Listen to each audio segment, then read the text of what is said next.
the intro, because it's written at such a kind of high level of granularity, we can have a discussion about it. It doesn't need like a facilitation per se, although Gabriel has like dozens of slides and he's very prepared. Let me just say one thing about my good friend here. So first of all, we're in very good hands with Gabriel leading this book. He's taught it once before for a whole year, and he did a postdoc in history. He's now doing a postdoc in philosophy. We met studying at EGS in philosophy as well. He's also a psychoanalyst. So he's probably one of the people that, at least in my immediate theory circle, who is the most familiar with Karatani that I'm aware of. And he hates when I build him up like this. But again, I'm going to turn it over to Gabriel. We're very stoked to start this. We're very happy that you all are here. And again, we're going to do intros towards the latter part. So everybody, whenever you intervene and you want to say something for which we encourage that, we do want to ask you to just sort of say who you are, maybe your affiliation, what drew you to this course, and things of that nature.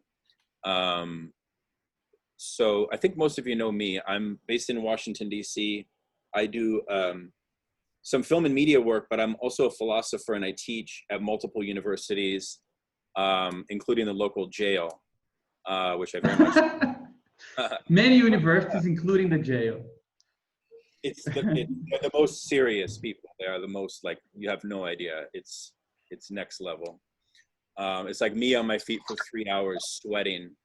You got a couple future Stieglers in your class there? Is that what you're saying? Yeah, man, exactly. That's exactly right. That's right. I turn them towards the continental, not the analytic. God help us. So much to say, we're very stoked to have you.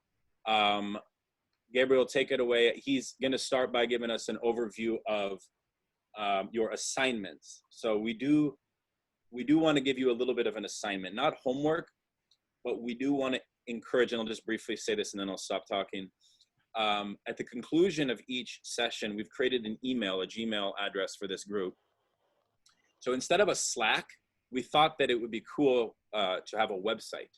So Gabriel's actually created a website where we'll post the videos from each session, including notes, which will be anonymous and will appear per section of the book, so that future readers of the Structure of World History can benefit from our website, can benefit from these proceedings. And so it'll be sort of a gift in a Karatanian sense. It'll be a mode D to the Marxist and philosophical community. So anyways, take it away. I'll stop. Hey guys, well, thank you so much for joining us. I have the impression that even if nobody had been interested in doing this reading with us, I think to be very stoked if Daniel would like to just go through the book with me. I'm a bit of a fan of Karatani's work. I'll share my screen with you really quickly just to go over like this. Well, not really. They'll actually require you to make sure you can read can you read what's written in my screen? Okay. So just to go over some of the scheduling and the dynamic of the group, things that Daniel already said, but just to make sure everyone is on the same page. Our idea is to divide our reading of the book into 6 meetings, plus a 7th one, which will be a plenary. We're trying to invite some people to join us to talk about Karatani's work. We're contacting Gavin Walker, who translated his Marx, The Center of His Possibilities, and who's a scholar in Japanese Marxism, and some other people. But we divided the book into 6 parts, and the idea is that we go over those parts as we go along each meeting. Sometimes it's a lot, and you will see that the book is very dense. Part of the reason why I wanted to begin our presentation, our discussion with an introduction to Karatani is because I think that he has a very singular way of dealing with density, with this sort of low-res approach to history, where in like one chapter he tries to give an account of 1,000 years of history or something like this. So I think it's good to understand why this is not just constraining in his prose, that it's very condensed, but it's also part of his way of thinking. And I think that it will be useful for us to discuss this. So I think this can also turn into a sort of method for our group, because knowing at which level of detail things should be discussed for a certain logic to be apparent is not only a method for Karatani. So the distance that he takes from historical phenomena or social formations is part of why they appear in a certain way, but it also can help us go through the book, because knowing the level of detail that is worth having the discussion at will also make us, let's say, kind of feel like the debates are more concatenated and more, let's say, capable of not really getting lost in this sort of wormholes and infinite debates on specificity of some stuff.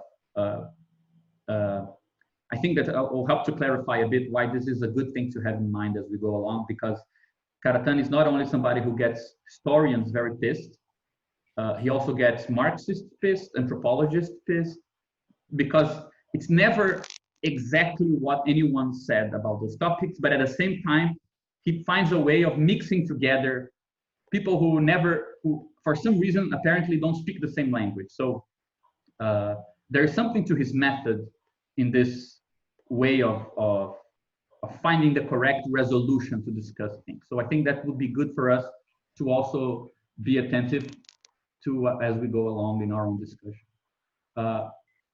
We create what Daniel called assignments, but I think it's more like a sort of invitation. We came up with 2 ways to provide new outlets that kind of supplement or can help, can balance out the limitations of our meetings, because we have 2 hours to discuss a lot of stuff. Definitely not that much will fit into our meetings. So we came up with these 2 ways to go around this problem. The first is, if there is something in our meeting that you want us to return to, or if there's a question or a remark that you think should be brought back to the discussion in our next meeting, we are inviting everyone to write comments and questions to this email address. Before the next meeting, we'll go through all the questions, synthesize them, and start the next discussion by going over these problems and open questions and doubts that were left from the previous meeting. If you want to go into more detail, if you have a comment or speculative idea about the text, something that you think could be developed further, something like this, our idea is that rather than bring this into the meeting, where we will probably not have enough time to discuss it in detail, we want you to email this to us and write it that this is a speculative thing, a commentary or something like this, and we will post it on the website. We'll put all the remarks together and link it to the appropriate section of the text. So if you have a remark on the sedentary revolution, you can add it to that chapter and so on. So you can either, if you have something more lengthy that you want to share, we can make it public there. And if there's something you want you think is relevant, either a question or a commentary that should inform the next meeting, we invite you to write it in an email. Let us know that that's the purpose of that commentary, and we will introduce it in the next meeting as well. The idea is for us to always divide the meetings in a small, more formal, condensed presentation. Today on this, let's say, the intellectual trajectory of Karatani, and then our debate on the text that we're discussing. I'll try to select certain passages of the text and put them on slides, just so we can have a more structured debate with the text in view. But the idea is to have just a short kind of 30, 40 minutes presentation on the main, some important point of that section, and then go into the debates more again.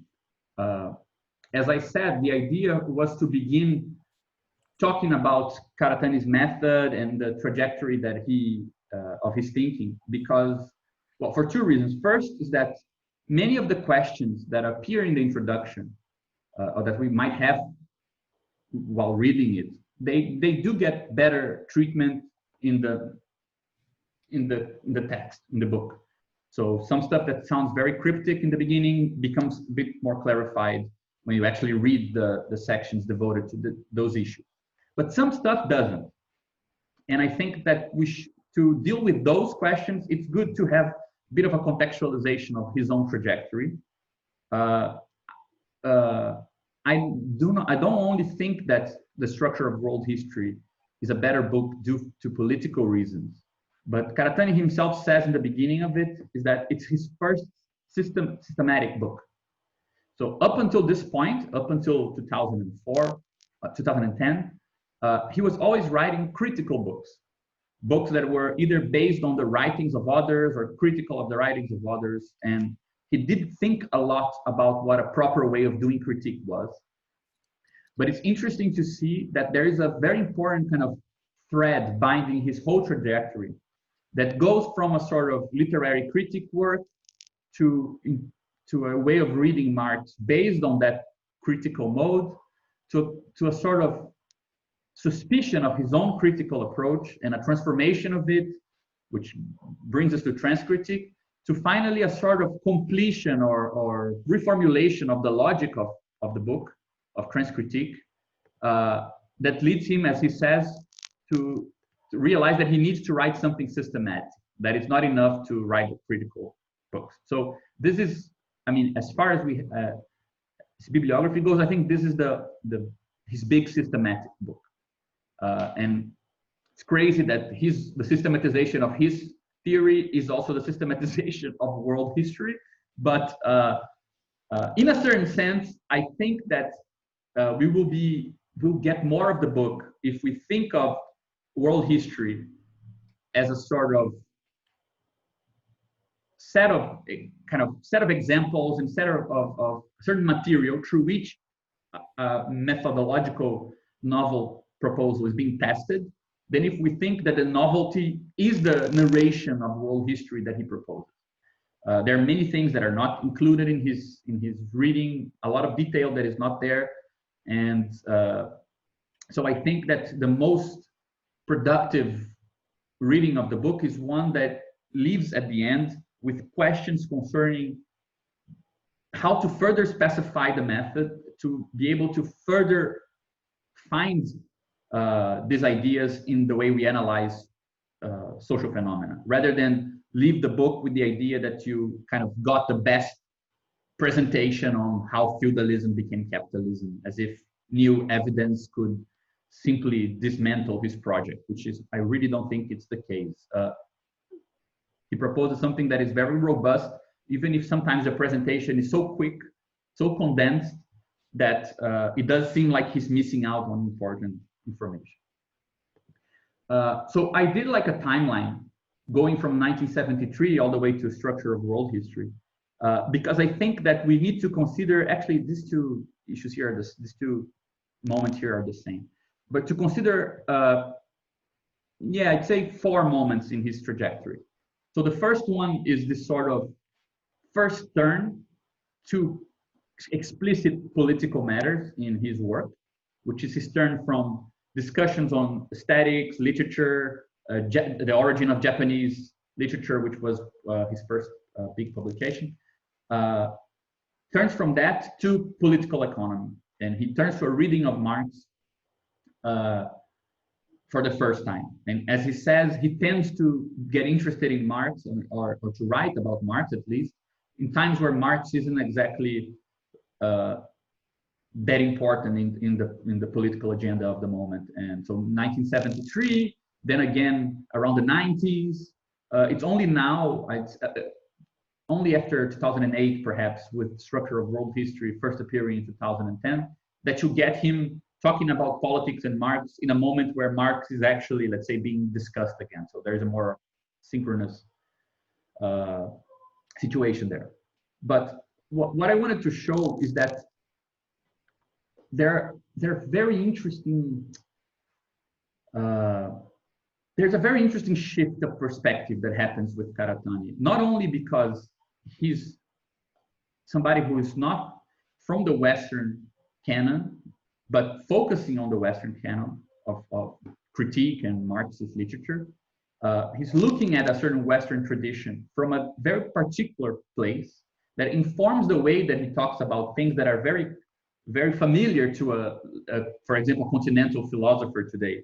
So, like difference and signifiers and sort of post-structuralist theory, but all of that is kind of contaminated by the perspective from which he's approaching all of this, which is very interesting what happens when you do this. I'd say that we will find a couple of very strong claims that follow from this, from the point of view that he takes on this tradition. The first one is that he kind of doesn't care about certain feuds and tensions that are so dear to our heart. He doesn't really think they're relevant.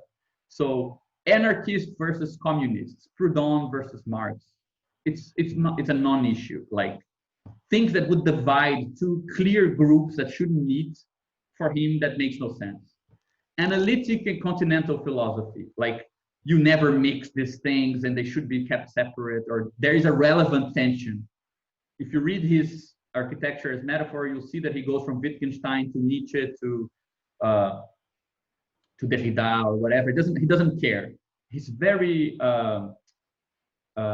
loose.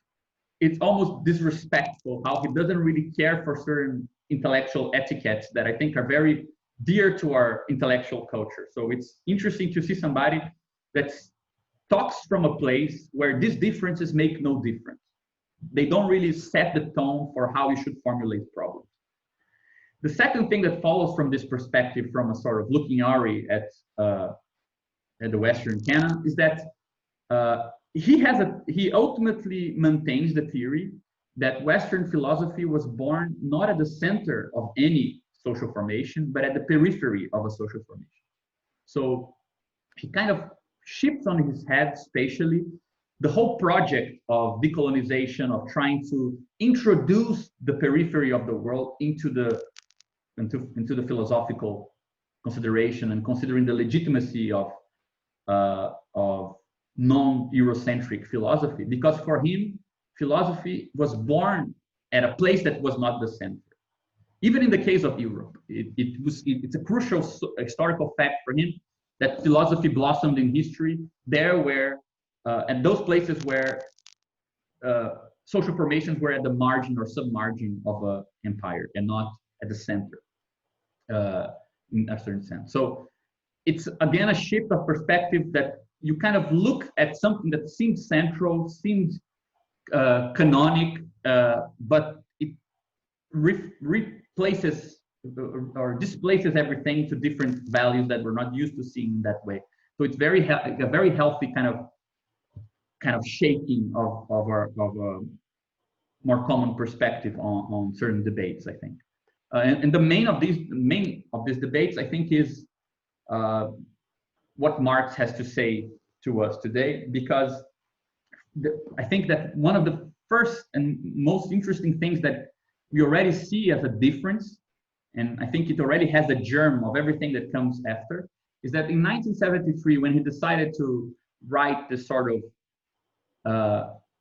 new work on Marx, and Japan has a very long and a very dense and amazing tradition of Marx, of interpretations of Marx, but they were mostly until that point very concerned. For example, if you read Kozo Uno, it's very much concerned with the pure theory of capital, or what does it mean to present capital as a science, as a formal logic. And Karatani seems to be making, I mean, when I first read him, I thought, okay, this is a very westernized Marxist, because he's going against the Japanese tradition to write about language and commodity, and to talk about the literary reading of capital, and to discuss Marx style. It seemed very much in line with what we see from, for example, French intellectuals of the 70s, and his own references to Derrida and other guys like this seem to suggest that, okay, he's actually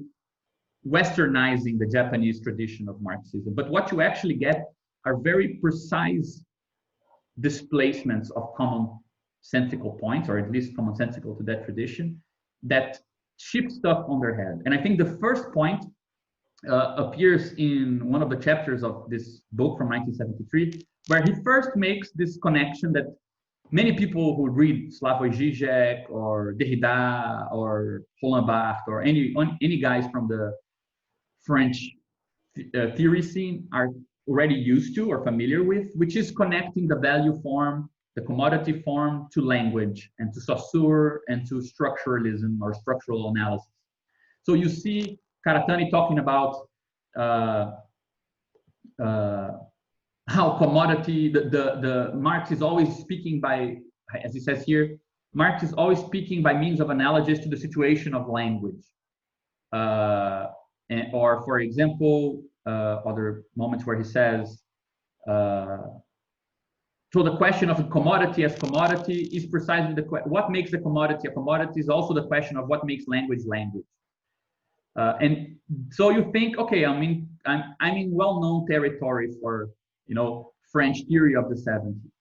And then in the middle of this, suddenly he says, but what is crucial about Saussure is not the idea of differential systems being, let's say, the basis of language. Well, phonemes are only what they are in opposition to other phonemes or something like this. His point is that, and here he summarizes it in this way, he says, what Saussure is truly saying is the following: language in general does not exist anywhere. One langue, right, its self-differential system exists in contrast to another langue. And he rejects the myth of Babel, the idea that there is some sort of unitary language behind all languages, so that what we have is actually different differential systems. And then he says, what Saussure realized is that value has to do with the move between langues. So language as an object of inquiry. Language is this sort of theory of the differentiality in speech and writing and so on. It's actually not a system of how one of these differential systems work. It's not the theory of a system. It's the theory of the translation between systems. So that's not something that is exactly how structuralists approach Saussure.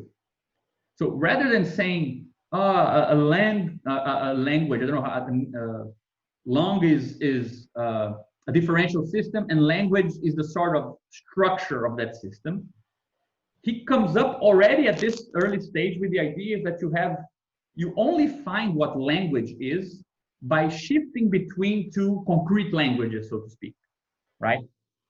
So what seems like an abstraction is actually the product of a lateral displacement. And this insight of a sort of lateral move, you can see that it's actually, rather than reading Marx through Saussure, he's actually reading Saussure through Marx. Because for him it's very important, this famous remark by Marx that you find actually in chapter 2 of Capital, if I'm not mistaken, that the exchange of products springs up at the point where different families, tribes, communities come into contact. He said, I think this is actually a quote from chapter 5, if I'm not mistaken, but in chapter 2, he also says, commodity exchange appears at the frontier between communities. So at the kind of like, rather than at his original intuition be what we did in the West, which is, we're having a hard time reading Marx, let's go to structural linguistics to find our reading strategy. You get Karatani doing the inverse. He has a very strong Marxian tradition in Japan. That's not in question. Marxism is not in a crisis like it was perhaps in the 50s in France. And he uses it to move to Saussure and interpret the Saussure through this basic insight in the commodity form. So the commodity form has something to do with the move between communities, just like language appears in the move between two concrete languages or something like this. So this is his first insight, that there is a sort of idea of a lateral displacement that allows you to get to the problem of form, get to the problem of structure. So rather than, it's already the insight that we will see later on, that trans critique or the parallax view will be something like a lateral displacement rather than a displacement that goes from top to bottom or something like this. So just to move things a bit quickly, rather than go into the details of the book, in 1980, he kind of further develops this into a more clearly methodological point. The book called Architecture as a Metaphor is a critique of the textual turn in French theory. So he begins by saying, well, most of the Western tradition was built on the metaphor of architecture. So it's almost like a grammar. The grammar works in the way that you always assume that what is in the surface is untrue or is appearance, and what is below the surface, that's the essence or the truth.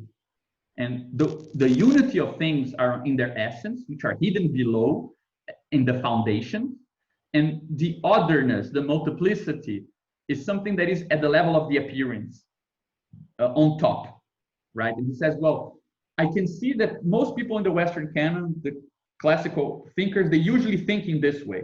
The foundations are on the bottom, and they have a unity. And at the top, you have otherness, alterity, contingency, and so on.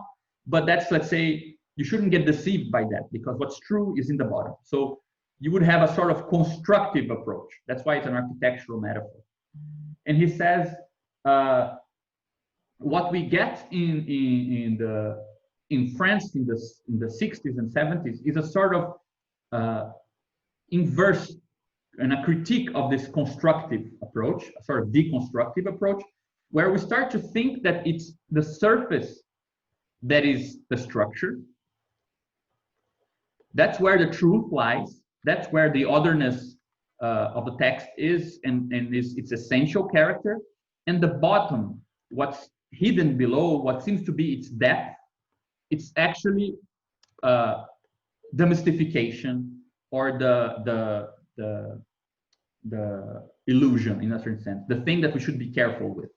So you get all these different French theorists thinking in terms of, well, the text in its surface is multiple, has contingency, has the place for singularity, depending on who reads it and how they read. And it's the meaning that is the signification, which is a construction, which is leading to a sort of mystified unity that is something we should be careful of and we should critique. So there's a sort of inversion from this architectural metaphor, which goes from a foundational unity to a superficial multiplicity, from a foundational unity to the alterity that makes it seem like it's multiple, but when in truth, essentially it's unified, to this sort of praise of otherness, because otherness is what is structural, it's differential, whereas every time we get to identity, to unity, we're going to a depth, and this depth is actually a mystification, it's an illusion, and it can lead to all sorts of problems. So he's writing architecture as metaphor, as a critique that the text is a proper way to replace architecture as our metaphor for thinking. So he says, despite my own sympathies with the shift from architecture to text, I had many reservations. He talks about the fact that Derrida began studying mathematics, which was very much weird with the way that, very much kind of hard to put together with the way that the textual metaphor was taught. And he says, though I'm a literary critic, I wanted at that time to protest against such supraliterary tendency. I wanted to insist that deconstruction could be realized only by exhaustive construction. Otherwise, it would degenerate into mere word games. So it's a sort of critique of the way that the textual metaphor, this sort of approach where the surface is a differential surface and we're concerned with the relation between the surface and this depth, the way that this is unsituated, ahistorical, and how it kind of traps politics into some dead ends. And he says, well, the way that he actually ends up concluding the architecture book is to say, the true way out of the architectural metaphor, this little process here, is not by moving to text, but by moving from ideal architecture to real architecture. It's a move from this sort of idealized view of what it means to construct to a more realist metaphor of what it means to construct. So through a text of Edward Said's text called Secular Criticism, he comes up with the idea that we should substitute this view of unsituated architecture, a sort of ideal construction that starts from a plan that is where reason touches some foundational principle, to a view of situated architecture, where plans are produced by the interaction with reality itself, right? As he says here, nothing is less relevant to the reality of architecture than the idea that it is a realization of a design qua idea. Far more critical factors are involved, such as the collaboration with other staff members and dialogue with and persuasion of the client. The design, as initially conceived, is invariably destined to be transformed during the course of its execution. No architecture can predict the results. No architecture is free of context. And then he makes some general critiques of Plato, who is somebody who has he has hard tense relations with Plato and Althusser in his system. But anyway, but the crucial point is that he says this thing here, which is what will be crucial for us. He says, contingency ensures that no architect is able to determine a design free from the relationship with the other, the client, staff, and other factors relevant to the design process. All architects face this other. Architecture is thus a form of communication conditioned to occur without common rules. It is a communication with the other who, by definition, does not follow the same set of rules. So why is this crucial for us? Because in both of these schemas, you have vertical movements. The one is at the bottom and the other is at the top, as a mystification in the architectural metaphor, or the other is the surface, which is some real difference, some unavoidable multiplicity, and the one is an attempt to dominate the multiplicity and so on. But what he proposes, which would become the transcritical metaphor, is this lateral move. And he qualifies this move somewhere else as the move from an ideal otherness to a secular otherness. Meaning, rather than assume that what is other to a system is outside of systems, he assumes that what is other to a system is a different system. So you see, it brings us back to that idea in the first text on Marx, that was that initial insight on the differential systems of Saussure and structuralism, that where structuralism sees otherness as a sort of unsituated difference, Karatani spatializes or situates that difference. So when a system meets a point of alterity that it cannot incorporate, that it cannot explicate through its own premises, for Karatani, we haven't found something that is absolutely other. We have found something that is relatively other. So we are in a position to shift perspective and ask, what are the rules of the other which are not my rules? Rather than assume that which doesn't fit my rules of differentiation is without rules, right? So most of architecture as metaphor is actually a long debate with Wittgenstein, meta-mathematics and Gödel and things like this. It's a really crazy mixture of references, but always trying to keep track of this idea, which we could summarize in this way that will, again, be very important for us later on. Right, the idea that when you have, rather than saying this has some rules as to how to differentiate A and B.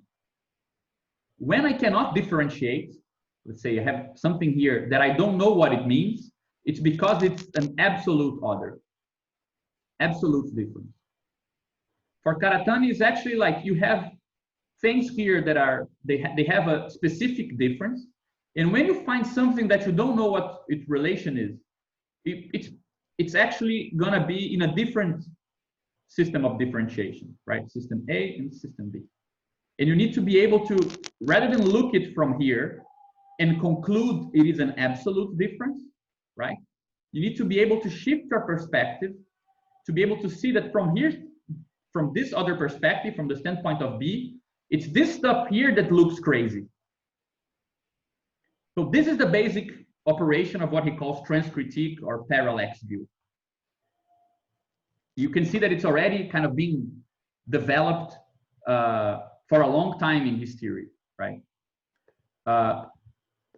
So when we get to transcritique, I'm not going to go through the crazy quotes as well, but when we get to transcritique, we get finally the formalization of what this means, right?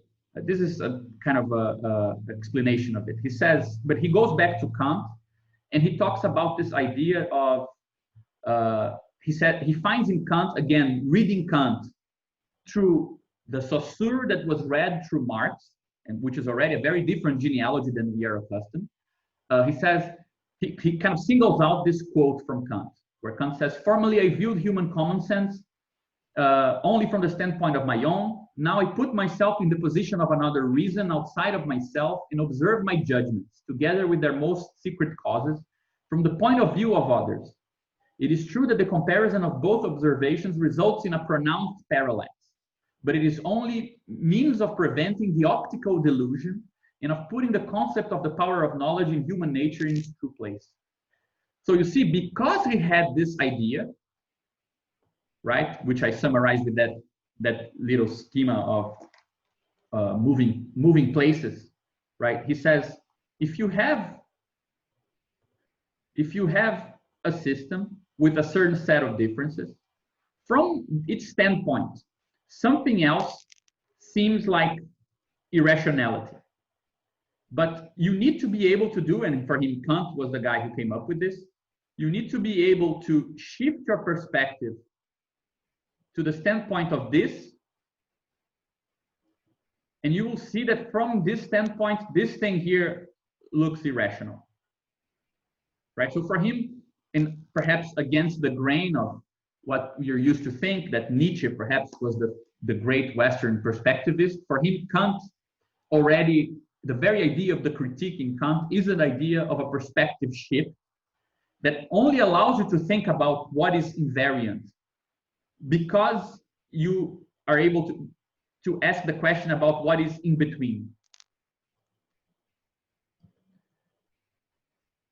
So the transcendental becomes an in-between concept, rather than something like, I have a system where A is different from B, and I ask the question of what is underneath it, right? This is a multiplicity, this has otherness, and I'll move to its foundation, its unity. Rather than moving down, and rather than saying, there is no one below, what there is that there is otherness, and there is the big other, which is C, and that here is an even bigger difference. And this is what structures this, and all the sort of French theory of the 70s approach to this, which will be the textual metaphor. What we get is the idea that the transcendental inquiry is an inquiry that only appears when you shift between two regimes of difference. And you ask, what is invariant between them? Or what is that remains the same when you move and you shift your positions between them, right? So for him, the transcendental inquiry in Kant is a sort of perspectivist, is a consequence of a perspective shift. But he goes a bit further than this, and I think this is the crucial part for us, and I'm almost done with this presentation.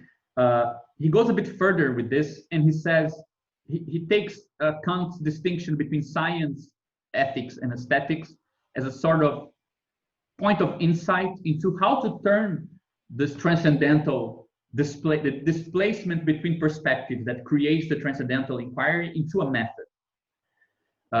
And the quote goes, well, the quote introduces the idea of methodological bracketing. He says, Kant held that beauty is discovered by disinterest in the object.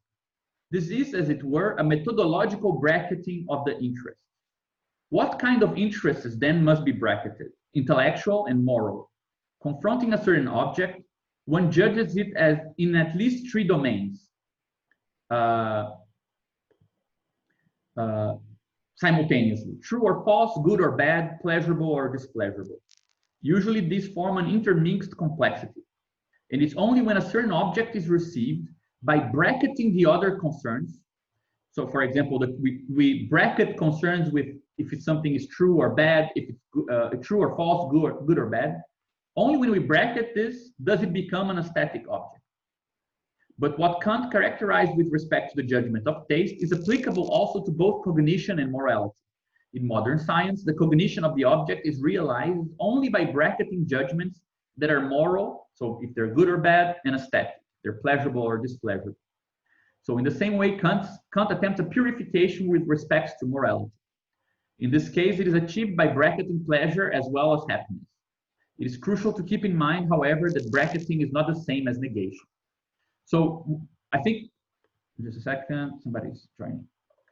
I think a way to think about this and go back to that little notation I was constructing is to imagine, as I wrote here, that you have a multiple and you can ask of it many questions. For example, is it true or false? Is it pleasurable or displeasurable? It's good or bad, right? When you bracket it, when you put these things into brackets, so there's a bracketing operation, you produce, so let's say we closed these 2 points, right? We're only interested in the true and false. So we're not considering pleasure and we're not considering the good. Then the object of true or false is produced, right? With its own differential structure here, with its own norms. But we could have bracketed something else. Let's say the true or false and the good. This would lead us to come up with an object of aesthetics.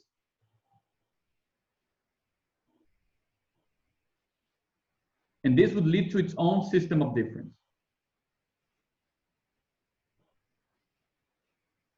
And so on. So the point is that you suddenly cannot move between these two. And if you try to generalize to create a science of aesthetics, you get into trouble, and vice versa, the aesthetics of science. But at the same time that these two things are incommensurable. They are incommensurable, like you have aesthetics here and you have science here, and you cannot move between them. The theory of the parallax is precisely the theory of what it means to move, right? To move from aesthetics to science is to undo a certain bracket, and to re-bracket it in a new way. And this constitutes a new set of rules. So he starts to come up with a method, which, and I find this is very profound and very hard to kind of extract all the consequences. I don't think that he does extract all the consequences. Where you can imagine you have something like a very complex multiplicity. You select a certain, there is a certain process that he calls transcendental reduction, which involves a certain bracketing or an abstraction. And through that abstraction, you will select, let's say, what counts of the object. And once that is selected, you get the whole field of an inquiry, let's say scientific inquiry. But this bracketing, it's actually provisory. It's not necessary. It's necessary for example, science, but it's not necessary ontologically. You could re-bracket it and therefore choose something else as what counts. And this would lead you to reorganize this whole system in a new way and to reevaluate the same objects as new objects. And for example, you would get to something like aesthetics. So you see, it's a theory of how coming up with a certain constitution of an object, what counts as an object, is also coming up with what is the perspective on objects. It's a very weird idea, right? depending on what difference counts as a difference, and we saw that he, for example, true or false can define a difference. Good or bad can define a different way of differences counting, right? Pleasurable or displeasurable counts creates different systems of difference. Depending on which of these defines the difference, that difference will create a perspective. So it's a sort of transcendental theory of what perspectives are, right? But at the same time, it's a theory that only exists because we can shift perspectives and ask about what remains invariable, or how could this shift of perspective be possible, and things like this. So it's a theory of the transcendental based on difference, but not based on absolute difference, based on relative difference. Which for him is something that allows us to situate what was ahistoricized, or the sort of underlying metaphysics of what he called the textual metaphor, right? So when we get to the book that we're reading now, The Structure of World History, this idea of transcritique, of the relation between two systems being kind of formalized in this method of displacement, where once you displace to another field, the differences that compose the field you came from become sort of idealized as an optical illusion. So from once you move to scientific inquiry, art looks like an irrational thing. Once you move to art, to aesthetic judgment and to the rules of aesthetic, scientific judgments look like the crazy sort of statement that makes no sense because of sensibility and other crucial concepts, right? So at the level of transcritique, we already have this sort of establishment of a new paradigm of how to do critique that doesn't require a foundation, but also does not suppose an absolute otherness, which, especially if you're not a Westerner, and if you read the very good Orientalism book by Said, you will see that this is a classic trope for fetishization of the other, to put a real other in the place of this sort of ideal absolute other with whom no contact is possible, with whom no translation is possible. So what he calls secular critique or situated critique is this sort of move from the absolute otherness that would be outside of a system of differences to a relative otherness thought in terms of the incommensurability between the rules of two systems of difference. And all of this comes from his reading of Marx in that one passage from chapter 2, where Marx says that commodity exchange appears at the frontier between communities. So when we get to the structure of world history, you'll get him finally saying something like, well, I already in Transcritique started talking about a new vision of capitalism and so on. I proposed some stuff, but he says this here, which I think is a really important part for us. He says,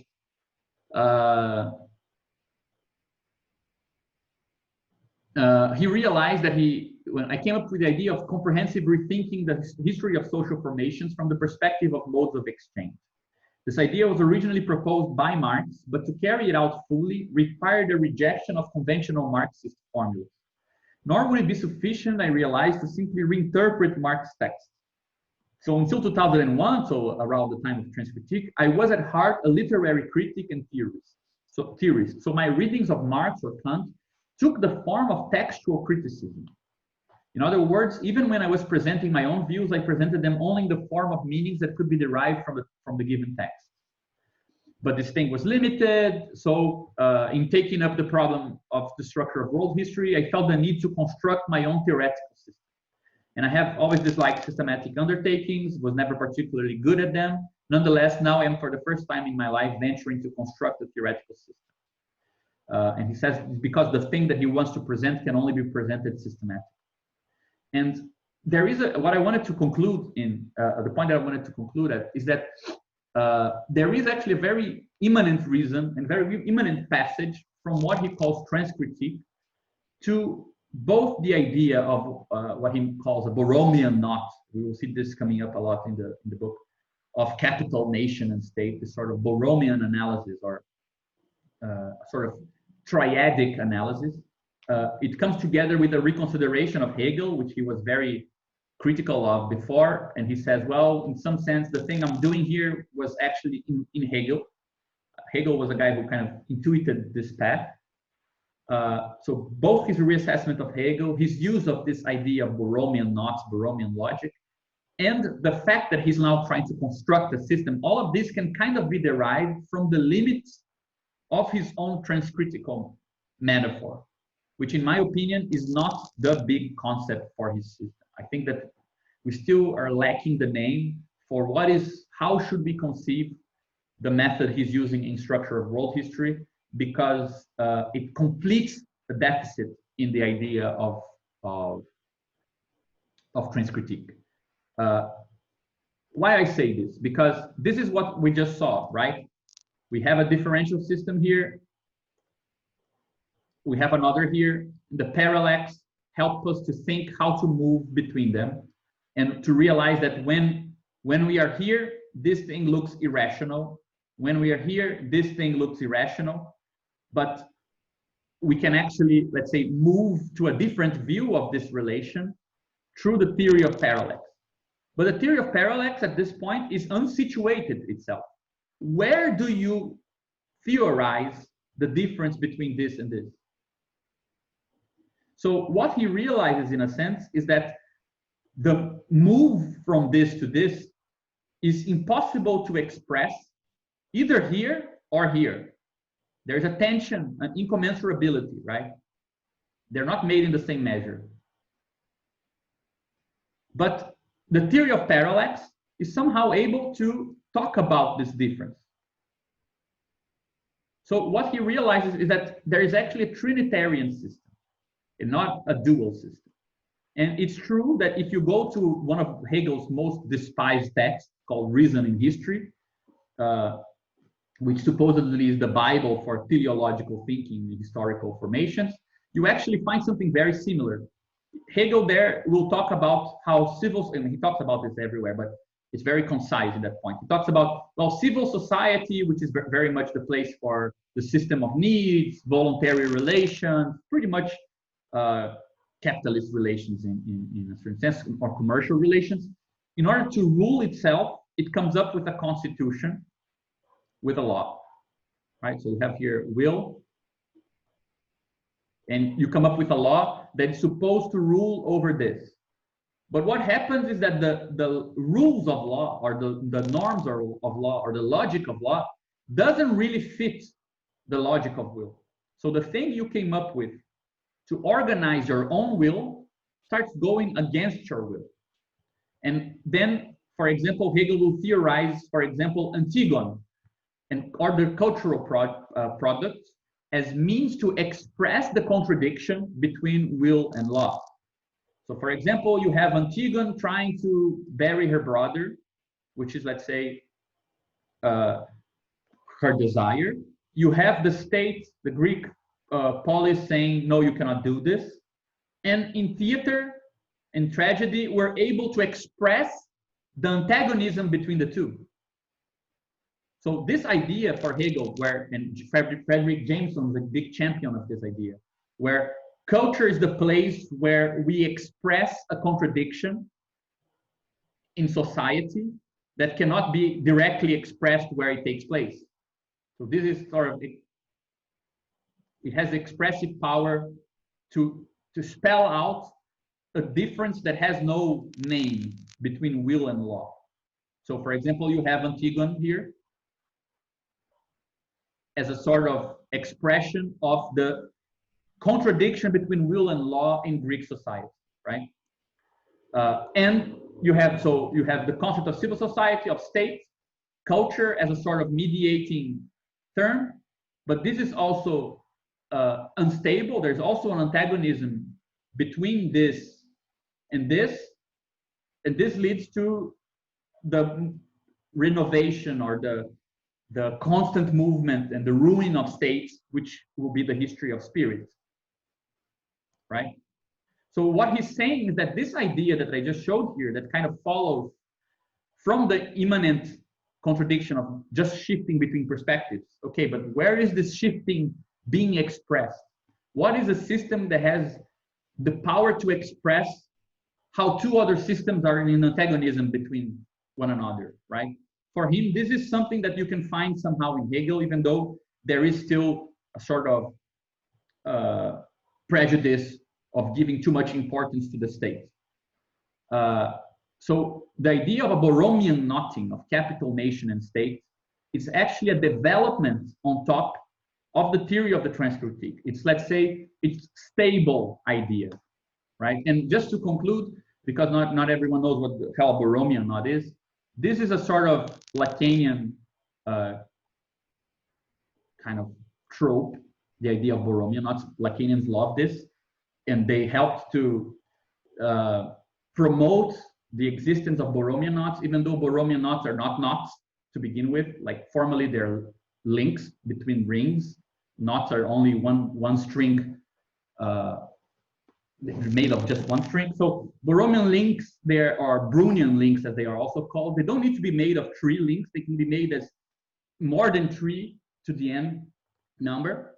But they have this particular property, which is if you look at the 3 of them, you can see that they're interlinked. You cannot move this way and this way and let them loose. But if you look at only 2 of them at the same time, so I just erased the black one. If you look at 2 of them, you will see that they're actually not linked. You see, this goes over and this goes over. And the gray one is going under here, and it's also going under here. So actually, they're totally disjunct. This is not an intersection, right? This is just a superposition.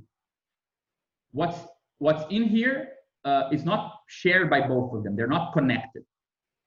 So what you have is actually a situation where if you look at any 2 of them here, look at the black one. It goes over the white and goes over the white again. If you look at the white, it goes under the black here and under it again. So they're actually disjunct.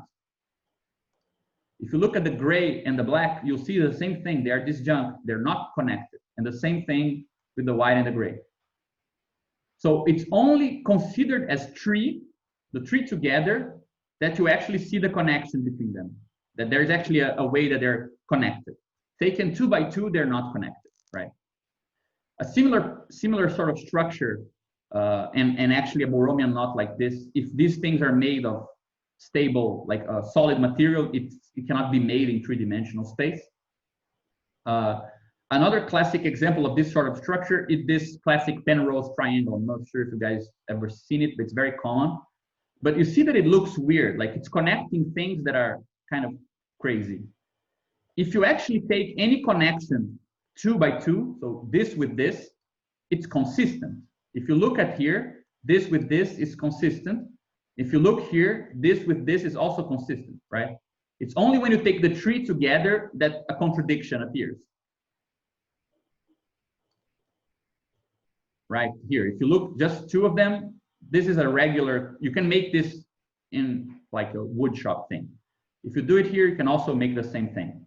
It's only when you try to combine these 2 things that you get an impossible perspective, that something weird takes place, right? So what Karatani is kind of proposing with this Borromean idea, you see that it's very much in line with these ideas, right? It's kind of situating the 3rd point from which you are able to see the connection between the other 2. So he's saying this and this are incommensurable, they are disjunct. It's only when you include the 3rd term that these 2 things are now connected.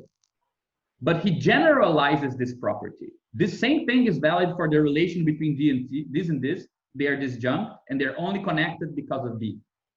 And B and C are also disjunct and they're only connected because A connecting them. So this is a very, it's only at this point that we finally get a theory where there is no absolute otherness. So you don't get a foundation in the sense of the architectural metaphor, right? Like this. where there is one essence, which is foundational, and otherness and difference, they are always superficial, and everything works in the same way. And you don't get the other metaphysical problem, which is assuming that this surface is the real, and that every unity is an illusion. But then I ask, how is otherness maintained? And you give me this sort of crazy metaphysics that most Deleuze, Derrida, Lacan, and all of them want to give us, to say, well, otherness is fundamental in some sense. So you don't get a foundation here, but you also don't get a foundation here, right? In this system we just saw, the foundation for any two things. So you get a relative otherness here, right? This is the other of this one. But when you ask about the foundation, you don't say that this is or this is. You say, well, I can only see their connection from this standpoint. And then you say, so this is the foundational one. And then it says, no, because you can only see the connection of this and this from this standpoint, and so on and so forth. So it's a very weird kind of machinery where you never get to one logic that is the determining standpoint for all logics. This gets a bit more complicated because the history of the articulations between different logics, as we will see, is for him the history of social formations. How the different modes, as he talks about, connect is the history of how a social formation gets its consistency, right? So, but at least from all of this crazy presentation I just gave you guys, you can get the idea that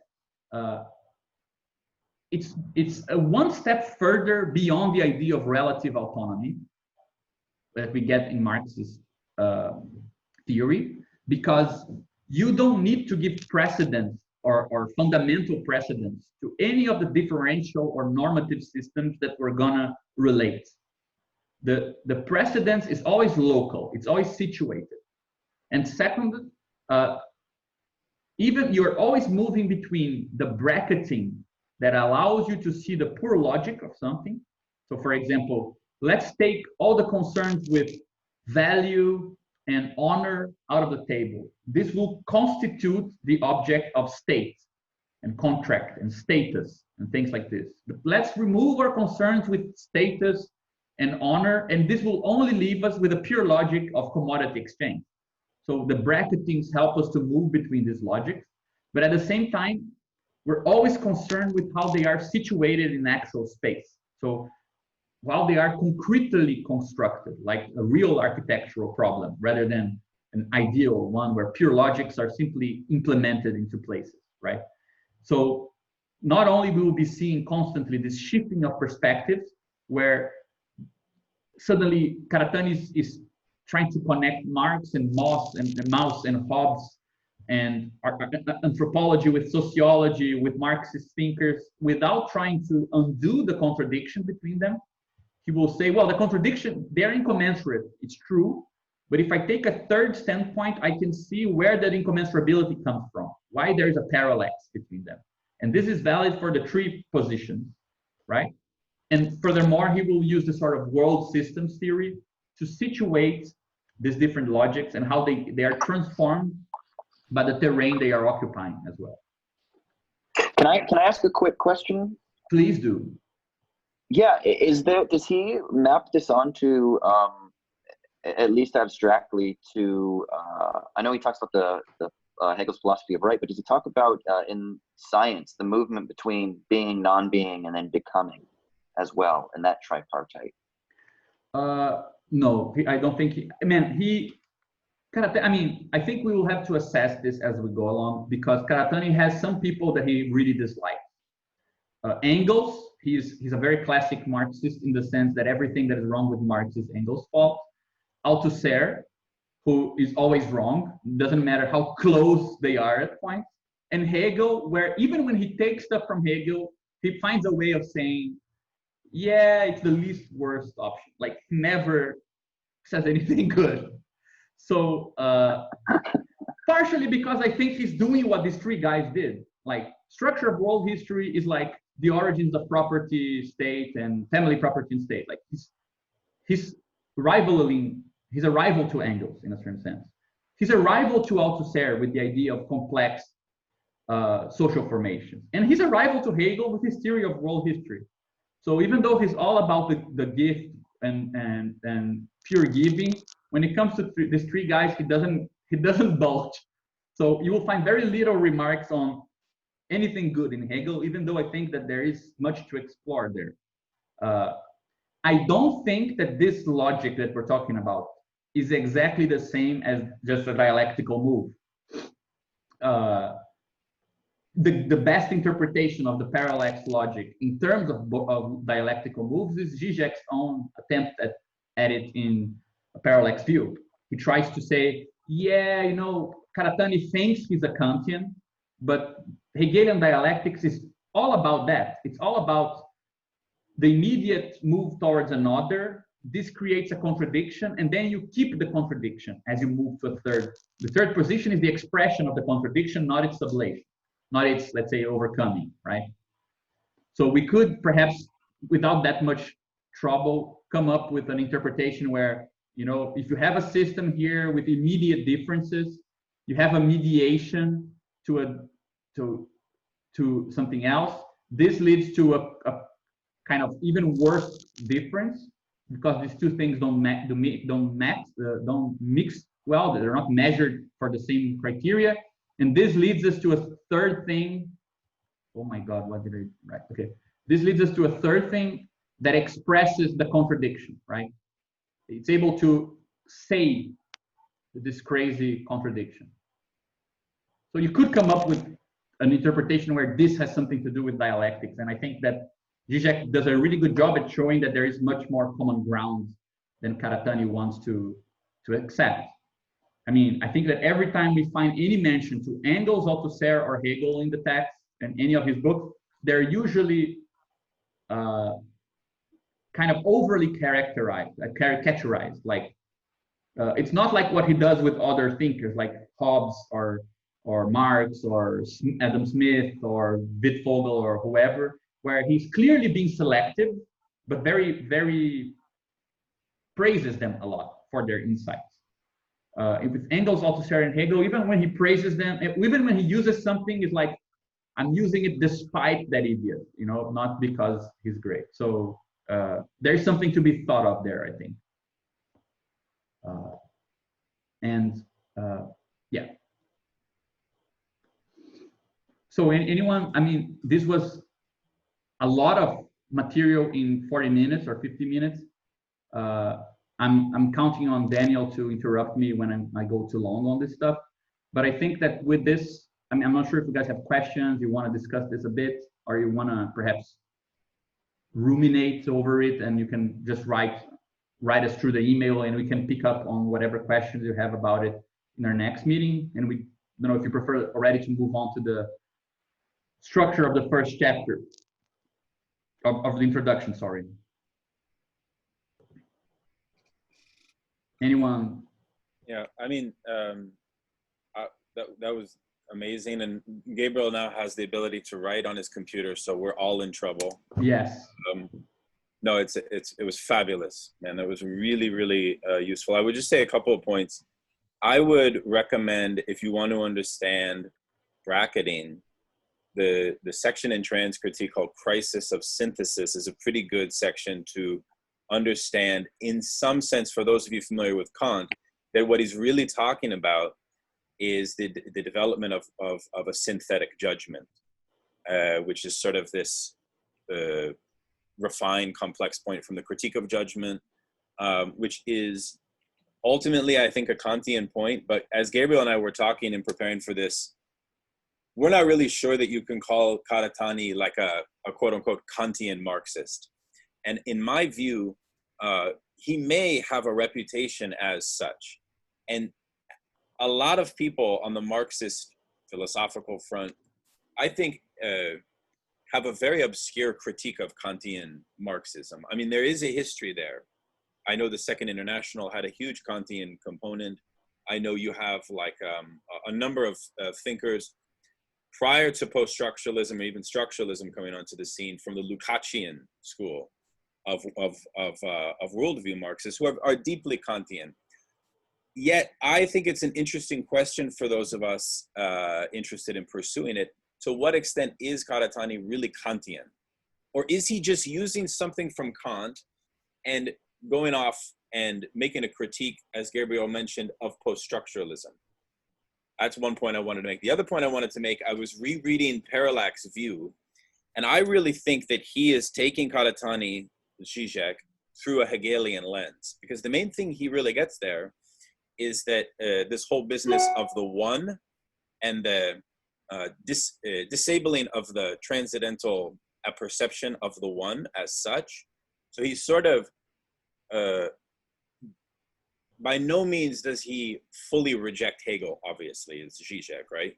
So it's a very interesting operation, what Karatani allows him to do to Hegel in a certain sense. And the other thing I would say is that Zizek, I don't know that he fully absorbs that beautiful point you make, Gabriel, about absolute versus relative otherness and foundation. That's such a refined point from Karatani that it brings us so much insight into post-colonial theory.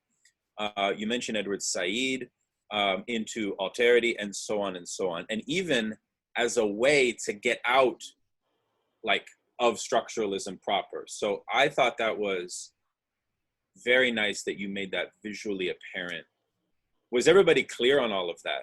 I know it's kind of high level. It was crazy, yes. I mean, it's crazy stuff.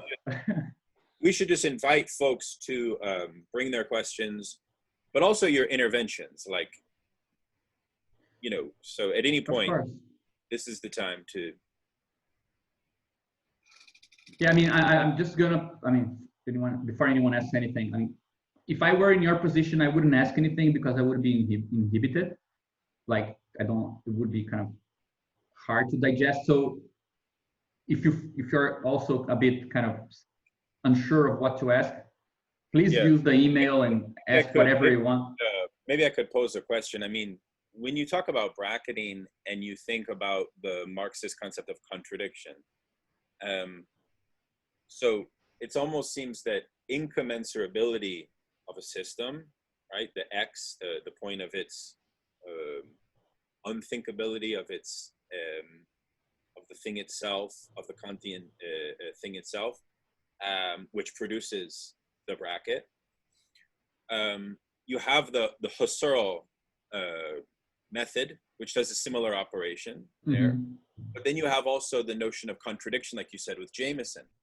And what Karatani wants to say in Trans Critique is that Marx epistemologically produces profound novelty and insight, and that the way we read or should read that insight, say, for example, how he develops the value form theory, is as a Trans Critique, that Marx was doing this bracketing himself and so on. And he also says the same thing about Descartes' invention of the cogito, and then localizes that as Descartes' placement topographically between communities. So I don't know if there's really a question there. I'm just sort of summarizing some salient points as I see them. And but I wonder if you could speak a little bit about, is there a theory of contradiction in Karatani maybe? How do we treat contradictions, I guess? Yeah, that's a good problem, a good question. Anyone wants to comment anything else before we? I wanted to ask about, because you made it sound like there's a kind of significant shift post-Trans Critique. Mm-hmm. And the reading I've done, it seems like early on there's this really important difference between community and society that he finds in Marx. Community being a system characterized by filial bonds and a shared set of rules, but society being exchanged between those different systems, kind of in the interstices between these different systems. And in the early books, there seems to be this real emphasis on this important need to to think at the level of society rather at the level of community. So you have this idea of the position of selling and teaching, the way out of the will to architecture is shifting to society. And he also thinks about language through Wittgenstein as something that happens socially rather than community, and money as well as this thing that mediates between. And so for me, like I see like a really strong interest in exchange from the very beginning, that by the time we get to Structure of World History is just systematized. Yeah. And if transcritique is a theory of the kind of exchange between different poles of an antinomy, I just wanted to ask whether you think there is like a way of making this genealogy one of just increasing levels of complexity of exchange. Yeah, I totally agree with you. I think it's definitely a continuity. It's not a total discontinuity. I just think it's at the level of consistency of that continuity. The most consistent presentation is the most recent one, because I mean, Karatani he is very generous as a thinker in the sense that he's not a guy to like. There are not many people who are wrong for him. People are usually incomplete, and what he does is to say, yeah, this is correct for this particular region, right? He's a thinker who doesn't criticize people by saying that they missed something essential, but by saying that they missed the space in which what they're saying is correct. So, as you said, I think this is a very good summary, like moving from the communities where certain norms are valid and being wary of the generalization of a communal norm to a societal perspective, and then trying to understand what it means to think this shift. But when do we get a systematic presentation of what this shift means? Only recently, right? And I think that there are dangers of stopping earlier. I think that there's a connection between what you're saying and what Daniel said, because there is a very long tradition that at least I, as a Latinian, was very accustomed to, of thinking that when you found difference, when you recognize multiplicity, when you arrive at alterity, you can stop, because you already gave place to something new, something different, something that is not the one, and so on and so forth. And I think Karatani is aware of the fact that simply showing that there is a displacement is not enough for you to kind of not give in to the temptation of making absolute or ahistorical or unsituated the difference that you've just stumbled over, right? So to think historically about society and not simply to think about society as this sort of interstice between or in-betweenness, right? You need, let's say, to historicize the very theory of the in-between. And in a certain sense, the Structure of World History is a big history of what was the mode of exchange that was responsible for a kind of controlling and expressing contradictions throughout history, and how this changes as we go along, right? So I think that the idea that this parallax structure, or this, let's say, the commitment to find the concrete spatial and contextual determinations of the standpoint from which we can see the difference between communities, is something that is missing from the previous books. Like, it's not an inconsistency, it's not like a big shift of perspective, but it's something that without that, you couldn't really make it systematic. So I totally agree with you. There's definitely a continuity. And you see this in a very accessible book, which I'll post in the Google Drive, a new book on Socrates. I don't know, has anybody read this new book? Incredibly, very, very good. Here he presents an argument that it's called Isonomia and the Birth of Philosophy, but it's really a study of Socrates and how the existence of currency and a kind of mini federation of Greek states created the preconditions for the emergence of speculative thought in the interstices, so to speak, as we were just mentioning a moment ago. And it's actually not really a new argument. What's new about it that he wants to make an argument about, which is just as a quick aside, is that Socrates is not an Athenian, but he's an Ionian, which means he comes from a materialist tradition, and therefore he presents a completely different model of the state and the role of the philosopher within the state than does Plato. And that, kind of like we were talking Marx and Engels, but Plato completely, I don't know, like Gabriel mentioned, he doesn't like Plato. Yeah, Plato, Engels, I forgot about Plato. Plato, Engels, Althusser. And Althusser, yeah. Everyone who did what he's trying to do, he's not very fond of. Yeah, exactly. And Hegel, yeah, totally. Anyway, so that's a very useful contribution, because here, once we get to mode D, the regulative mode, the mode of gift, Socrates invents a theory of justice, which is mode D, called isonomia, which is non-representational justice, which is justice as a one-to-one. In other words, justice as an impossible gift, as that which is impossible to achieve, and so on and so on. Hence why he's a gadfly, right? But I also think that, I mean, this also answers very clearly to the problem what you were saying, Joseph, that why is it that the key point to reading everything was Marx, right? Because Marx is not the only guy who said that some form of normative exchange happens between communities. That most anthropology of the gift also shows this. Theory of the state also shows this sort of interstices. The point is that when you look at the sort of heterogeneity that fits into each mode, and they're distinct precisely in that sense, right?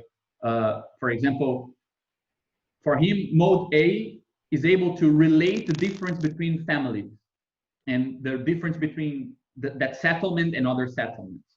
State is capable of incorporating into itself the difference between settlements and between victorious and defeated tribes or communities, right? But capitalism or commercial relations, because mode C is not capitalism. Mode C is just commodity exchange in general, right? Even before the commodification of labor, land, and so on. It's capable of containing the difference between different states, which is already the difference between different communities. So the level of, let's say, it is a situated and normative system within which we're capable of expressing what it means to shift between, not only between communities, but between states, not only between rules, but between laws, right? So he then gives us a concrete theory as to why philosophy was so concerned, or why philosophy was able to be concerned with the transcendental or with what is abstract to this level. Because philosophy tended to emerge in places where commerce was already, let's say, a given as a mode of relating that level of differential systems, right? That heterogeneity itself, and comparing commerce to something which was not commerce, right? Which was the Republic, which was a communist society. So then you ask, what is the common ground between these things, and you get to something else. So it's suddenly you get a very concrete historical theory of the very birth of the theory that Karatani is using, right? So before the structure of world history, we didn't have the means to do this. Theory itself was unsituated, or his own perspective was unsituated. That's also why it becomes a political book, because in a certain sense, you cannot see, or you cannot recognize the standpoint from which he's talking if the political commitment he has doesn't allow you to ask the question, what is the difference between commercial relations and its own other, right? The relative otherness of capitalism to a communist system, for example. Sorry, I think Austin wanted to say something. Oh, yeah, I forgot. You forgot about it, yeah. I forgot. No, this is going back a little bit now. His intervention into Kant is really fascinating to me, and I'm curious if he does much investigation into Kant's, I mean, I guess it's contested in Kantian scholarship, but the centrality of the imagination as the spontaneous synthesizer, the transcendental productive imagination, not necessarily the reproductive imagination. And I'm wondering if Karatani ties this into the ethic as well, which seems to kind of fall in Kant's Kant's ethic as well, that there is something integral about the imagination as that spontaneous synthesizer that mediates sense and understanding. And I was wondering if Karatani gives much. Yes, he does. If you go to the parallax, oh yeah, go ahead. If you go to page, oh my God, I forget what page this is in, but I think it's in the chapter on the nation. I forget now, but later on in the book, you will find this image here.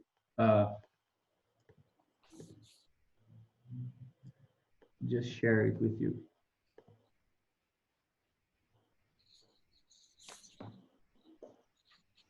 Can you see it? Yep, we can see it. So you see, he will get to a point where the relation, he will do the same thing of, there is a difference here and here, and this is incommensurable, and you can only synthesize this from the standpoint of imagination. And this is something like the nation being the place where you express the contradictions between state and capital and so on. So he goes into this very explicitly in the text. Again, I don't think Kantian scholars, and I have a friend, Miriam, who's a very good Kantian scholar, and I think she gives Karatani a lot of leeway because he does interesting stuff, but I think as a scholar, she's a bit worried about what he's saying. But yeah, he goes into this thing, but he doesn't go into that much detail. I'm not sure if you'll be satisfied, but there is a whole book called Nation and Aesthetics, if I'm not mistaken. Actually, where it's Freud and Kant are put into conversation as the two thinkers of the imaginary and ultimately of aesthetics. And in the end of this book and throughout this book, he's going to invoke that combination, which other thinkers have done, linking like Freud's notion of superego to something that was a discovery that Kant already made, for example. And same with Death Drive. He famously, and this is one of my favorite points of Karatani, will make a claim that Kant originates a theory of death drive, and that, again, like, this is a way, we'll talk about it in future sessions, but this is a way to understand mode D and its repetition and so on. So, but he doesn't get into the same level of granularity as like many Kant scholars do, or like even like Deleuze's lectures on Kant. He doesn't get to that level of kind of fine-tooth Kantian metaphysics. Yeah, one thing that I think, I mean, to this point that I think goes back to what I wanted to say, make sure we consider, which is not something he talks about. Karatani doesn't talk about scale, and he doesn't talk about this idea of different degrees of detail or resolution. This is not something this is not his grammar of thinking. But I think it's very helpful to go through his work with this in mind, because what he calls a bracketing or an abstraction, as he said himself, is not a matter of moving away from reality into something like some mental image.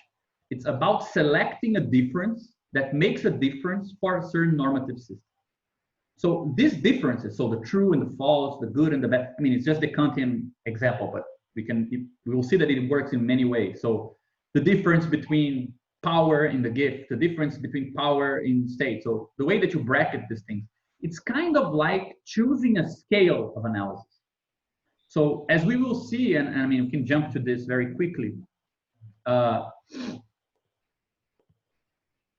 If we look at, there is something like this in Karatani's work, like there are familial differences that are kind of expressible at the level of mode A. Mode A is capable of expressing and giving space and doing something, making these familial differences make a difference, right? Mode B is capable of using some other difference as the criteria for what organizes law, right? So there is something like these bracketings are kind of like defining the resolution at which you look at something. Because of course, what's constituting mode C, in a certain sense, is property owners, which with the sexual division of labor playing an important role. So family relations, all of this is included in a capitalist society. But what he realizes is that to make the logic of capital clear, you need to select a certain level of analysis and be indifferent in a certain sense to other real aspects of reality. So you kind of select a certain level of analysis. And I think that this idea, this scale idea, for example, if you look at a tennis ball from very close, it's filled with a lot of specific differentiations. It's not very circular in any sense, spherical. If you look at it from a slightly further distance, it's a perfect sphere. If you look at it from very, very far, it's just a point. And the fact that it's from very far away, it's a point, from close range is a sphere, and from very close range is very irregular, is relevant depending on what, let's say, differential space you're interested in. Like if you're interested in the I don't know, atomic composition of the tennis ball, these differences are very close differences and irregularities. They might be relevant in some way. If you're interested in just, let's say, the mechanics of tennis, like the ball is elastic, and so the fact that it's not a perfect sphere is important. But if you're looking at some other aspect, the fact it's to treat it as a sphere is fine. And if you're thinking about, I don't know, some other even more broad approach where you're just counting the amount of balls, doesn't matter if they're spheres, they're just like points. So these things are incompatible because a point is not the same thing as a sphere, which is not the same thing as a cluster of irregular probabilities, but they're all true in a certain sense. But to work with one of them, you need to bracket the others, right? So I think the most natural metaphor for what Karatani does with this idea of shifting perspectives, but at the same time, every perspective is situated, every perspective is also generating the object that it sees. The most natural metaphor for this is a scalar metaphor. It's a metaphor of choosing the scale, choosing like the resolution at which you're looking at something. To look at capitalist relations, you need to choose a certain resolution to see capitalist relations. Otherwise, you see too much and you kind of miss the point, right? But for other forms of exchange, that thing that was too much might now be the correct level of detail, and you need to consider specific family ties, specific contract relations, the state, and so on. So it goes back to the thing I was saying in the beginning, this idea that it's not the work of somebody who is dismissive of the thinkers that he mentions, and that is selective to a capricious degree. That's not what's going on in the book. It's a constant work of choosing the right level of detail to make something appear. If you choose too much detail, you lose it. So I think this is relevant because, for example, I think many anthropologists might be a bit pissed off at Karatani's level of, okay, so mode A works like this, and it doesn't go into the singularity of the expression of mode A and the gift in different communities and so on. But for his approach, and to be able to realize that it creates certain connections and certain relations to other logical spaces, that level of detail is the correct level, so to speak. So I think it's good for us to also exercise this, because it's also the place, I think it's also from this method that this sort of weird indifference that he has to certain tropes of Western philosophy and critical thinking, this antagonisms and tensions that we're always sticking so much to, who is right, Weber or Marx, or this guy or that guy, is Marx or Ricardo? At some point he gets a certain perspective where those differences don't make a difference, right? And the very idea that we usually have, that we should always look for more difference, and that this absolute commitment to differentiation is always true, I think he gives a clear theory of why that's not the case. You might be seduced by saying that everything is different from everything, and you will lose this sort of kind of proper distance at which certain differences become relevant and other differences become irrelevant, and this reveals a certain logic, right? And he wants to make sure that this is an art. This is not ontological property. you can unbracket, or you can change the resolution and see other things as relevant differences, and previously interesting ones becoming different, right? So there is a method that goes very much, I think, through this kind of scaling metaphor or resolution metaphor. And I would gladly say that Karatani came up with something we could call low-res theory. You know, like a low resolution theory, like almost like 8-bit philosophy. I think there's a YouTube channel like this. And I think that he makes this into a proper method of analysis, you know, a proper tool. And you can find it actually, I mean, Brodel has been very criticized for doing something similar to this when he decided to study the long duration, the history of long duration, this particular temporal scale, and not consider the turmoils that go on in a more, let's say, political temporality of events, right? It seemed like it was too low res to be doing something useful. And I mean, Karatani finds a way to integrate Brodel, Wallerstein, and everyone who did similar. He kind of, I think he writes himself also into this tradition in a way.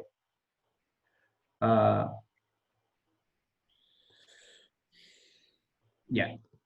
Should we? I mean, all of this I think is useful if you read the preface or if you're gonna read it. I don't think we don't have that much time, and I think that we can easily use the two outlets that we came up with: the email for like writing us questions through email that we'll pick up again on the next session, or if you have like some more, if you come up with some comment you think could be a bit more elaborate, you can also send us and we'll publish it on the website. But one thing that I think we could quickly, just not to skip it, and since no, Justin, we're not using Slack this time. So instead of sorry, Justin just asked this on the chat.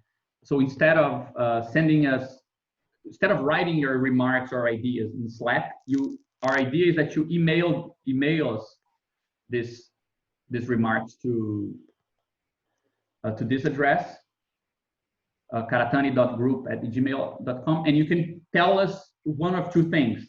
This remark is something I want you to bring back in the next meeting, or no, I want this remark published as a short text in the website so everyone has access to it, right?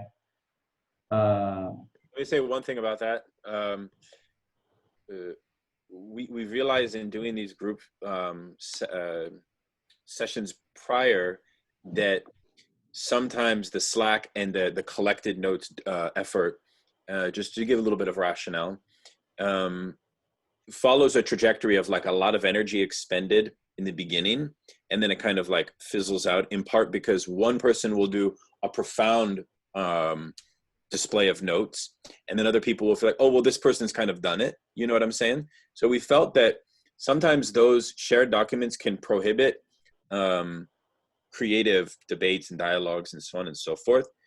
So that's number one. Number two, we felt that keeping your remarks kind of succinct would be useful for sharing and transmitting our reading of this text for future readers. Like I said before, that's why we do the website. We make it public, but also anonymous if you choose. And yeah, and the website address, if you could go back up to the third slide or fourth slide. Yeah, it's currently hosted on my Wix site there, but I mean, once we're done here, we'll just shift it to a more appropriate domain. Yeah. If you go there, you can. Sorry, I just sent this privately to somebody. If you go there, you can. There are links to the Google Drive, to the email, to the Zoom scheduling, and everything. So this video will be posted there as well. All right. Yeah. Just so anyway, just to conclude, I mean. We're not going to go through like a detailed summary of the introduction. I think that it is in a certain way a big summary of the book. It begins with a critique of Hegel's reading of Marx and of sort of the way that Marx made a certain critique of Hegel.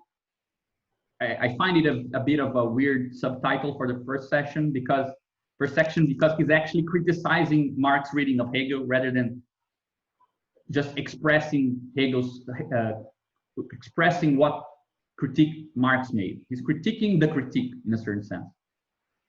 He says the same thing that we already discussed, that Hegel kind of was attempted to grasp this triangular or Trinitarian structure. He then goes into just a description of the different modes, mode A, mode B, mode C, and mode D. Then he talks about the different forms of power that are staked in the different modes. So the power in mode A, power in mode B, mode C. Then he makes one remark that I think is important, because I don't know how many Marxists are here, but there is a long tradition of, let's say, circulationist Marxism that says that surplus value, that the value form and surplus value are concepts derived from exchange and not from production. And this is not Karatani's position. Karatani is not a guy who's saying modes of exchange in the sense of capitalist exchange are the foundation, right? He makes the connection between his idea of exchange and the concept of intercourse in Marx. And the concept of intercourse, of Verkehr, was Marx. It's an interesting term because it's a word that Marx uses to talk about the relations between people and the relations between people and nature. So in a certain sense, it subsumes production insofar as production and productive forces concern the interplay between man and nature as well. So I think it's just an important proviso, because it's this the idea of modes of exchange is not. It would be contradictory with Karatani's own project to take the law of difference in a given system, so in capital, where a commodity exchange is a differentiating and equalization principle, and then generalize it for other modes and say, well, the concept of exchange as it exists in capitalism and in capital is the foundation. So from everything we saw, this could not be the case. So he clarifies that the concept of exchange that he's using is not the concept of commodity exchange. It's the concept of exchange you get when you try to put into a series all the different forms of exchange we know, from reciprocity to commodity exchange to plunder and redistribution or social contracts, and also in the same series, the different forms of relation between metabolic relation of man and nature that we can call productive forces and the modes of production and other forms of relation, even in religious ones, right? So it is meant to be a very broad concept that it's, perhaps it would have been better named intercourse than exchange. So it subsumes, in a certain sense, as a case of itself, what we call exchange in normal Marxism. So again, he goes into this. There is a really good critique of his work made by Mackenzie Wark on her blog on this point, that Karatani's relation to ecology is questionable. I think it's a good point for us to discuss as we go along, because Karatani makes this claim that the relations that people have with nature are overdetermined by the relation, or at least, let's say, equivalent in some sense, or commensurate with the relations they keep between themselves. So if we have relations of reciprocity between people, we tend to have relations of reciprocity with nature. As we have commodity relations between people, we have commodity relations with nature, and so on. I think it's actually not the best critique that she makes, but it's an interesting point to discuss, because the question of nature and human and non-human relations, which is a very important topic in contemporary anthropology, it's kind of downplayed in his reading. But it's quite arguable that the concept of intercourse takes a standpoint from which, if something is human or non-human, is indifferent, right? Because, for example, commodity exchange is foremost a relation between things, not between people. And the concept of intercourse or modes of exchange subsumes relations between things in the same conceptual arena as it does relations between people in reciprocal or interpersonal relations. But I think it's a good discussion to have. Ariana asked if I have the link to the blog. I think I don't have access to it now. I can post it. It's a public seminar review. Yeah. I'm actually going to invite Mackenzie Wark to our plenary. Hopefully she can give a talk on Karatani later when we're done, just as an FYI. Yeah. But if you Google a public seminar Wark Karatani, you'll see the review. It is a good review of the book. So just so to complete, he then goes into this whole explanation of the history of social formations. He says that he kind of sticks to Marx's own theory of the historical stages that you find in the Grundrisse, but with two caveats. We remove the geographical specification. So, for example, the Asiatic mode of production is not necessarily Asian, right? And the second qualification is that we don't have a linear development. We can have superpositions between different modes and almost necessarily do. Then we have a discussion on how this particular theory of the Borromean knot is not a general theory. It's a historical theory of the modern world system. So other modes before, other social formations before, this is a strong thesis that he has, other social formations before capitalism, they did have some dominant mode that was more foundational than others, possibly. But capitalism is one where nation, state, and capital are formed. This trinity is organized in this particular way. Doesn't he actually say in Transcritique that it comes about after 1848, and even he links it to the emergence of the manifesto? Yeah, I think he makes a kind of suggestion before this book that the unique Trinitarian logic actually emerges with the Communist Manifesto and the reform, the way in which the state reformed after 1848 revolutions. Well, anyway, just to complete, so when he gets to the modern world system, he makes very clear that not only is he bringing three usually antagonistic traditions of thinking, so the anthropological approach that starts with Mauss but develops with many other thinkers, the more state-centered analysis of institutions and norms and laws that sociology is mostly concerned with the Marxist approach that focuses on capital, modes of production. So not only he's trying to bring these three things together, but he's also bringing a whole tradition of world system analysis like Wallerstein, Brodel, and so it's everything. It's not only different logics that don't fit together, but also spatial and temporal analysis to go along with it, right? And he concludes the introduction saying he's not writing the sort of ordinary world history that historians do. He's writing at the transcendental critique of the relationships between the basic modes of exchange. And to think about three great shifts in world history, and in view of a fourth, which is the one to a world republic, which we'll see is a way of talking about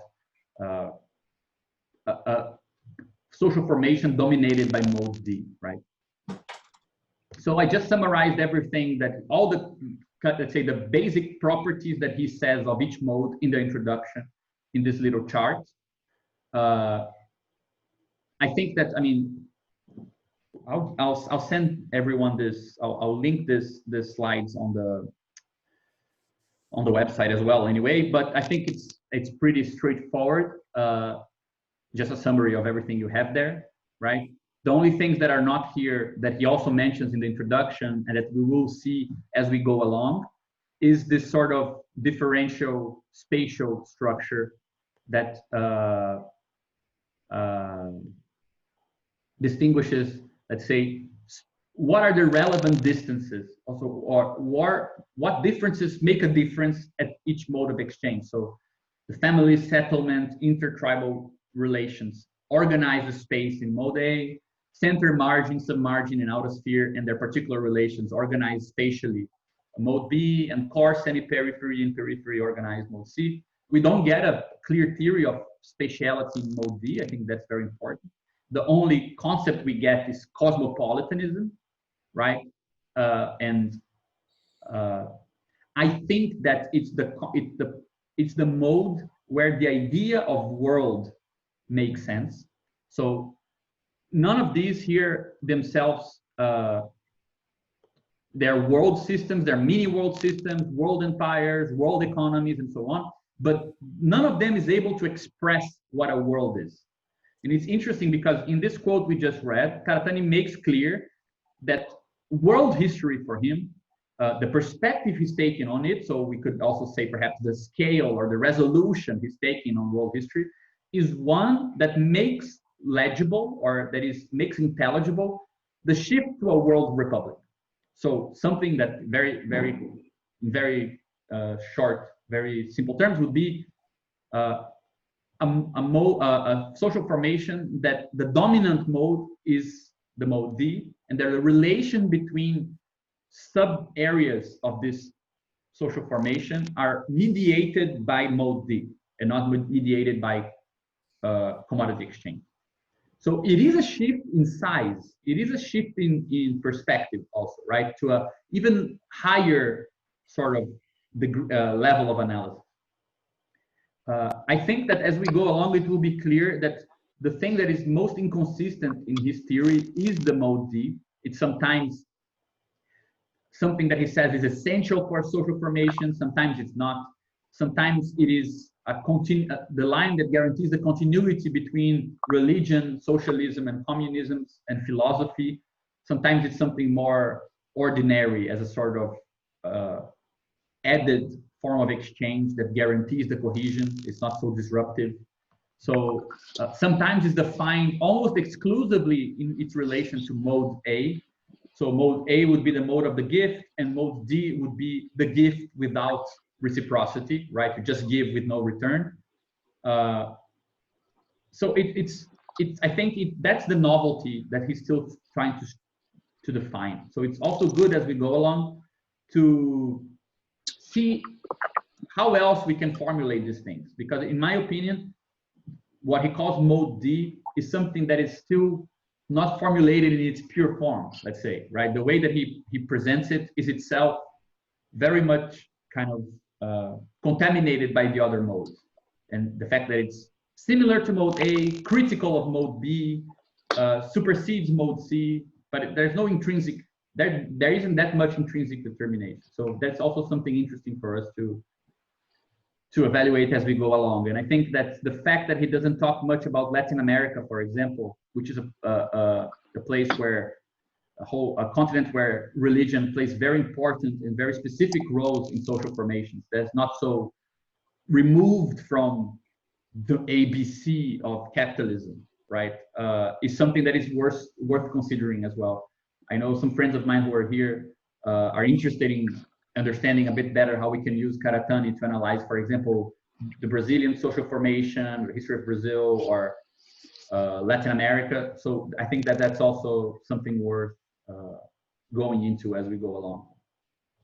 I'm really glad we mentioned work too. I just finished Her Capital is Dead. And I was wondering if, and I'd love to hear her thoughts on this, because I was thinking about this reading Karatani. Why do we assume a sort of, it seems as though there's a positive ascription to the return of the repressed in mode D. Why not think of it in terms of a sort of like exponential increase of negative reciprocity as the next mode, let's say, of exchange? Yeah, I mean, I totally agree. Yeah, go ahead. Because she does literally that, right? She says information is, the logic of information is a new mode of production. That goes on top. And it's, yeah, and it has a very interesting commonalities with mode A. At the same time, it's not exactly reciprocal in the sense of the gift. It has that problem of alienation that you get. I mean, many thinkers think that information is this, let's say, the gateway to a post-capitalist society, because when I give you information that I have, I don't lose the information that I have. I don't alienate myself from my product, right? So intellectual property would be, let's say, the big dilemma of our times, because it's trying to create a property form of something that doesn't require alienation to be shared. So it does have a kind of relation to mode A. It does seem post. And also mode B, and mode B because of plunder, right? So the kind of plundering of information, you could say, is the mode of power, or the mechanism of power. So it seems as though what she offers in Capitalist Dead is kind of like a synthesis, if you will. Yeah, it's a grim version of a grim return. Yeah. No, I think that's a very interesting debate. I'm not sure if Edmilson Paraná is here. I have a friend who was here earlier, who is a great scholar of financial capital and digital and information theory today. And I do think that this is something that Karatani doesn't go into at all. Like, he seems to dismiss the sort of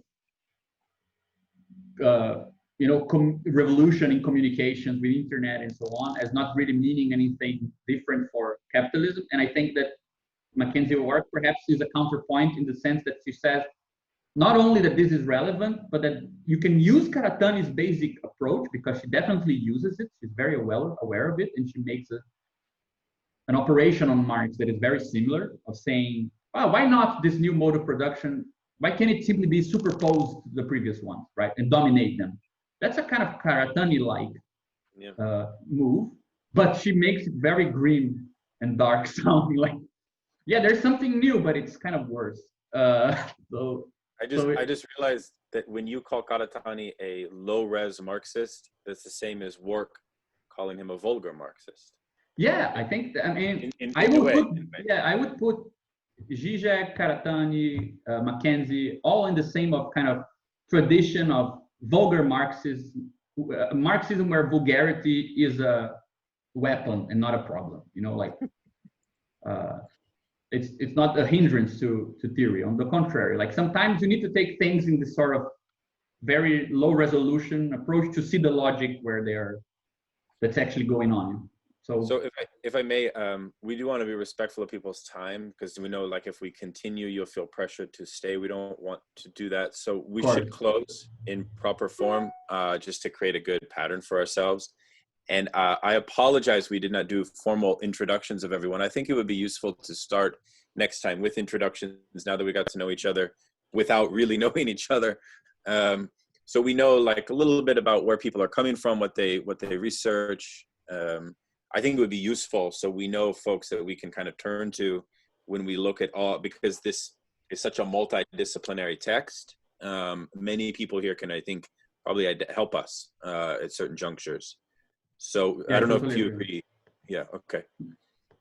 So anything, I know, Joseph, did you want to say your question or comment, Joseph, quickly? It was just like maybe information. He mentions the difference in pooling and gift exchange. And I think maybe like information, he would think of it in terms of pooling rather than in terms of exchange. I think so. I think it's hard though, because the notion of gift exchange for Karatani is,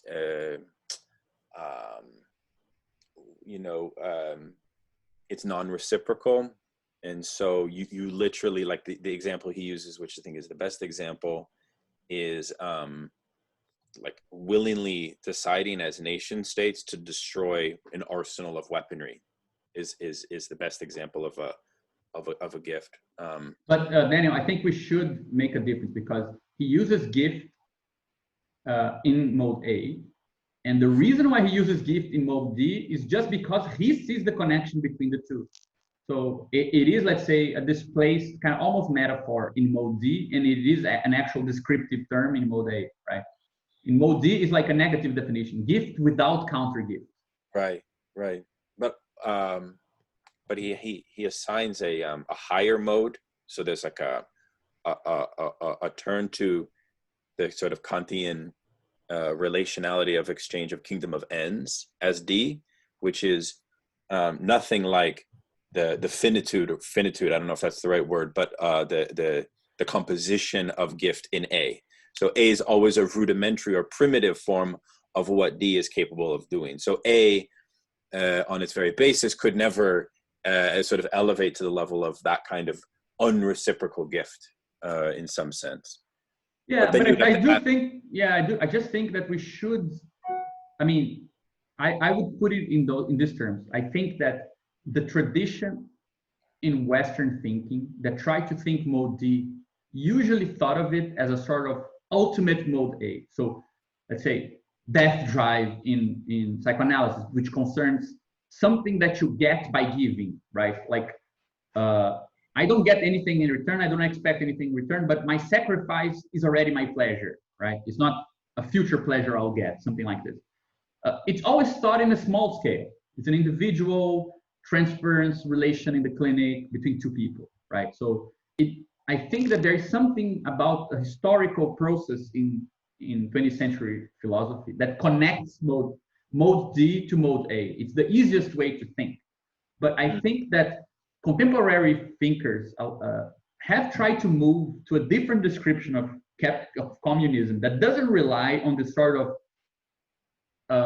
exemplification of what a communist form of relation would be based on immediate individual relations, which are easier to imagine in a certain sense, right? So I wonder if Karatani's description of mode D that has so much basis on mode A and nomadic forms, if it isn't a bit of a kind of a remainder of this sort of contingent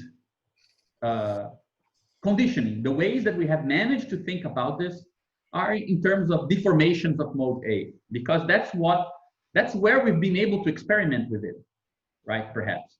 But I think that there is interesting things to be perhaps pushed forward in his approach so that we can actually come up with what it means to come up with an intrinsic definition of this mode. And I think the scale issue I brought up today is a good kind of hint at that, because there is a scaling problem in the way that mode D is a return of mode A, because mode A only works at small scales. Like, by his own definition, it concerns families, settlements, relations between settlements. The very logic of this differentiation is connected with the space that it differentiates. Yeah. Now that you say, well, there's something about this mode at this high level, this very high scale of cosmopolitan relations, it's weird. It's a weird transitivity between the small and the big that his whole theory is meant to dismantle. Everything he's doing is trying to show us that there is no transitivity. Things that work in accordance to a certain logic at the family level or the community level doesn't work with that same logic at the state level, doesn't work with the same logic at world economy level, right? So what would it mean for the smallest scale and the largest scale to have such an intrinsic connection? It seems to me like it's contingent that it's formulated in that way. It's not, perhaps not the best formulation, you know? Yeah. So it's work for us to do. Once we solve that, we've solved the theory of communism. So we're, you know, so let's do that in 6 weeks, guys. Okay, well, let's bring it to a close. Thank you all for being here. Special thanks to Gabriel for such a stellar intro, man. It's really... Oh, it was a pleasure, man. I think I'm glad I have people to tell it to, you know? Yeah, we're all... Otherwise, I would be talking alone and it would be we're all in for a treat. Yeah, indeed. This is amazing. So we're grateful for everyone's presence. So is everybody clear on the ground rules and sort of our framework of operation here? Everyone's good? Okay.